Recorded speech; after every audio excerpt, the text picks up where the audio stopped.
مرحبا أطفالي الصغار، كيف حالكم؟ كنتمنى أطفالي أنكم كاملين تكونوا بخير وعلى خير. إذا معكم معلمة رباب. كيف ما كتلاحظوا حنا كنتواجدوا في قسم اللغة العربية اللي هو القسم ديالكم، وغادي ندرسوا أطفالي كاملين مكون القراءة اللي غنتعرفوا فيه على صوت الميم وصوت الراء، وكذلك غادي نتعرفوا على القراءة المقطعية لصوت الميم وصوت الراء. إذا أطفالي هل أنتم مستعدون؟ أحسنتم. إذا أول شيء غنبداو به أطفالي، لاحظوا مع بعضياتنا هاد الصورة، نحاول نقرب لكم باش تشوفوها. ماذا تلاحظون في الصورة أطفالي؟ نعم أحسنتم أطفالي، موز. إذا غنحط لكم موز باش تشوفوها مزيان. كنتمنى أن الصورة تكون واضحة لكم. نعم أطفالي، موز. ماذا تسمعون في أول الكلمة؟ الحرف الذي تسمعونه في أول الكلمة حرف الميم مع الحركة القصيرة، حرف الميم مع حركة ما. إذا غنحاول أننا نكتبوها.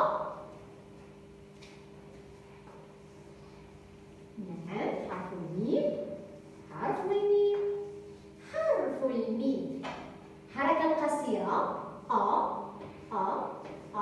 إذا تقرأ ما. إذا أطفالي تلاحظون هنا جوج ديال الخانات أطفالي. هاد الخانات هادو غادي نحاولوا أننا نقسموا فيهم كلمة موز. إذا لاحظوا معي، موز،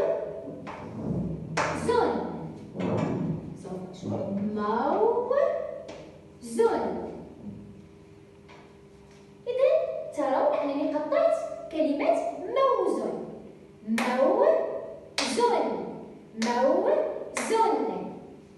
غادي تلاحظوا أطفال الكلمة وغتقولوا لي علاش حرف الواو مع السكون ما تقطعش بوحدو. غادي نقول لكم لا، ما يمكنش يتقطع بوحدو. علاش أطفالي؟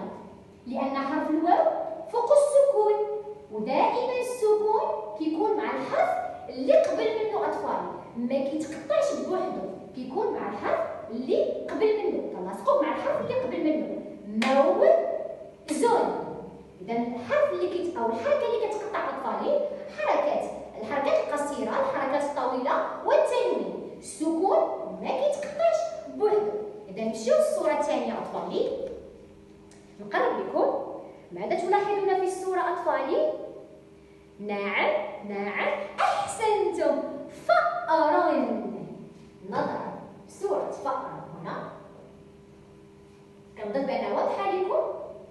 إذا أطفالي فأر، ماذا تسمعون في آخر الكلمة؟ نعم أطفالي، ماذا تسمعون؟ بالضم رن. نكتبها حرف الراء، حرف الراء وتنوين بالضم. رن. إذا الخانات ديالنا غادي نحاولوا أن نقطعوا فيهم كلمة فأر. إذا فلنقطع مع بعضنا كلمة فأر.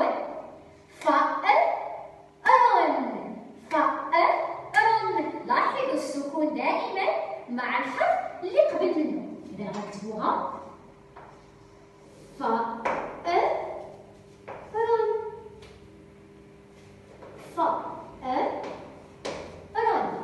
إذا أطفالي كما تلاحظون هذه هي القراءة المقطعية لكلمة موز وكلمة فأر أطفالي. إذا هنا أطفالي سوف أقوم بقراءة حرف الميم وحرف الراء. إذا موز، موز.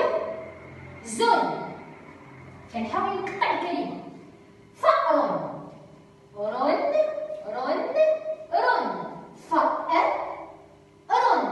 إذا أطفالي حتى نتوما بغيتكم تقراو بنفس الطريقة اللي قريت بها أنا ونسمع التسجيلات ديالكم في الواتساب. إذا أطفالي كنتمنى أنكم تكونوا فهمتوا القراءة المقطعية ومازال غادي تشوفوها أطفالي في حروف أخرى.